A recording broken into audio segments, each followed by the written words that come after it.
Hey guys, so I just got finished watching the new Disney Channel crossover, Raven About Bunk'd. This is a collaboration, a crossover episode, if you will, between Raven's Home and Bunk'd, of course.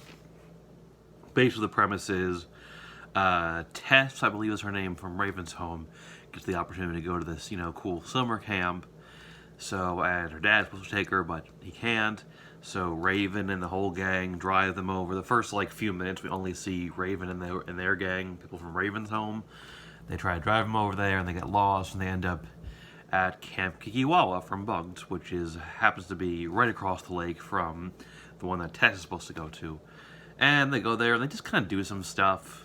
Not a lot happens. It's not really that good a crossover. It's between two shows that I'm not really too into. Obviously, you guys know I'm not much of a fan of Bunk'd.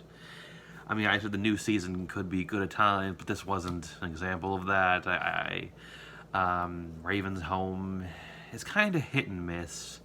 Honestly, I don't know if I necessarily say I'm a hardcore fan of the original show either, but this is probably worse than Raven's Home, that is. And yeah, Raven About Bunk'd just. Yeah, they just kind of do different things. They do this thing that kind of reminds me of the movie Rugrats Go Wild, which made me only thinking of because I saw a video talking about it recently, but where they kind of just pair up a different character from each show, kind of put them together and do some different stuff to kind of similar characters. They got the nerdy kid from Bunk'd and Liam from Raven's Home. They got Nia from Raven's Home and what's her name? The pageant girl from Bunk'd, And yeah, they just kind of do some different stuff. At their Camp Kikiwawa, they're doing this thing where they're having an open house, trying to get more people recruited to the camp. And there's some different stuff that happens, and it sort of works like a two-part episode. I watched it all as one thing, recorded as 1 hour block. And the first episode, part of the episode, one of the plots involves what's his name, Booker from Raven's Home. He goes off into the forbidden forest because of some misunderstanding, and he ends up falling into a pit which has a big killer snake at the bottom, and he's kind of sitting at one level of it, and there's a snake down here. And they leave that, I guess, on the cliffhanger. They use that as the cliffhanger for basically what I guess is the first part, and then it's one of those that the second part starts, and then they immediately just drop that story. Raven shows up. Raven and Chelsea show up, who were previously just hanging out in Maine, getting lobster and stuff. They didn't do much in the first part.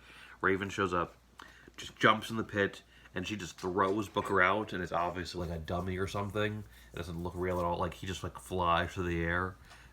But the main issue is they just kind of, they dump that story like that. So it's basically just kind of a phony cliffhanger. They move on to a different plot where they're having like I said, they're having the open house, and Nia and the pageant girl, they're trying to do some art project for the open house, about recycling and the environment and stuff. And Liam and the nerdy kid from Bunk'd, they're trying to do they're building some kind of machine or something. And I don't know. It's just they end up basically the kids from Raven Home end up staying there even though their work is done, just to kind of help them out with the open house. And it's sort of just a forced crossover event. The whole thing is kind of coincidental, and it's probably going to bring a bunch of questions in the future, these shows take place in the same universe. What are the? So it's also in the same universe as Jesse. Is that so? Raven in the same universe as Jesse. Corey of the House is also in the same universe as Jesse now too.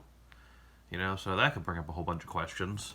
Possibly, I don't know. It's something to think about, I guess. And then also you got Jesse in the same universe as a bunch of shows I don't know, I think the Sweet Life of Zack and Cody, or no, not Sweet Life of Zack and Cody. I don't know. They've done a whole bunch of crossovers, so you probably think about this stuff. It's probably a bunch of things that don't make sense, but whatever. It seems just kind of it's not real. I mean, I guess you could say most crossover episodes and crossover specials are kind of just attention grabbing for the audience, but some can be more well made than others. Some can actually complement each. They can have two different shows that complement each other well and can make it a good entertaining story. This just kind of isn't it. I laughed a couple times in the middle of the episode. I get some enjoyment from some of the new characters, the season 4 new characters from Bunk'd. But even as someone who can enjoy Raven's Home sometimes, yeah, the Raven's Home stuff, the Raven's Home characters, like just that it didn't do much for me.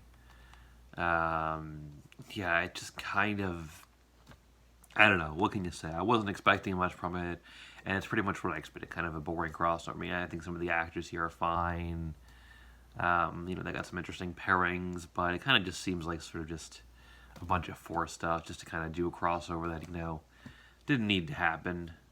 Just kind of, I don't even like if any shows like I don't know.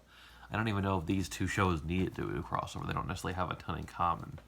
Like the better, like I just like while this was going on, like I saw like an advertisement they were saying episodes like Coop and Cammy and Sitting to the Max, back to back. I don't know. Maybe those shows should have a crossover. Maybe Coop and Cammy should have a crossover with Bizarre Bark since they're both about web shows. Is Bizarre Bark still on? I have no idea anymore. Yeah, but I don't know. This seems like a weird crossover. Right? Like, you got just like I don't know. Like, what's really the thing that's in common other than the fact that I guess they're the two most popular Disney Channel live action shows right now. They're both shows that are running for longer than most of these shows. They both Bunk's got 5 seasons. Raven's Home gonna go for a 4th. Bunk's gonna have 5 seasons. That is. Yeah, I think this one technically counts as an episode of Bunk'd according to IMDb, and yeah, it definitely has like more of the quality of Bunk'd. Like I said, Raven's Home can be decent at times. It can have some moments. This is more along the quality of Bunk'd, which I've said many times. I'm not a big fan of the show. It can have its moments too. Some characters are enjoyable, but yeah, it definitely. I mean, the fact that most of it takes place in the location of Bunk'd, I think you could argue it's something that would appeal more to audiences of that show. So if you're more of a fan of Raven's Home than Bunk'd, this might not be for you. If you're more of a fan of Bunk'd, you might want to watch this anyway because it might, be relevant to later episodes. And yeah, you might get more enjoyment out of it if you're more of a Bunk'd fan than a Raven's Home fan. But I don't know. Is anyone really dying for this crossover? Is this something? I mean, I'm sure there's kids who want to see it, and maybe some adults too. Although when you consider the fact that like there's probably a lot of people who watch Raven's Home who are young adults who watch the original. That's a Raven when they were a kid. A lot of them probably might not care about this. So this is specifically for the kids. And the show is, I don't know, they seem like they might be for somewhat different audiences. So, I don't know. Like I said, pretty much what I expected. I wasn't expecting anything too good. It wasn't too good. It was, I give it like a 5 out of 10. A lot of it was actually kind of boring at times. It just didn't do much for me. Yeah, I guess that's all I gotta say. I'm gonna go to bed now. Upload this in the morning. Alright, thanks for watching, and I'll get some more reviews out soon. I guess next week I'll be doing a vlog on Upside Down Magic, the new DCOM. So look out for that, and some other videos. See you later.